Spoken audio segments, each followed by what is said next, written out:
Hello friends, welcome to meaning in Telugu channel. ఈరోజు word ఏమిటంటే caps. దీన్ని తెలుగులో పోలీసులు, కాప్స్, చట్ట అమలుదారులు అని అంటాం. ఈ వర్డ్ని సమాజంలో క్రమశిక్షణను నిలబెట్టే చట్ట అమలుదారులు అని అంటాం. దీనికి సంబంధించిన కొన్ని ఎగ్జాంపుల్ చూద్దాం. వాటితో ఇంకా బాగా అర్థం చేసుకోవచ్చు. ఫర్ ఎగ్జాంపుల్, ఫస్ట్‌ది the cops arrived at the scene quickly. అంటే తెలుగులో పోలీసులు దృశ్యానికి వేగంగా చేరుకున్నారు. దీని next example and final example, he reported the theft to the caps.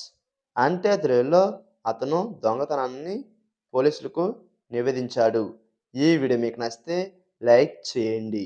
మరిన్ని వీడియోల కోసం మా ఛానల్ని సబ్స్క్రైబ్ చేసుకోండి. Thank you friends.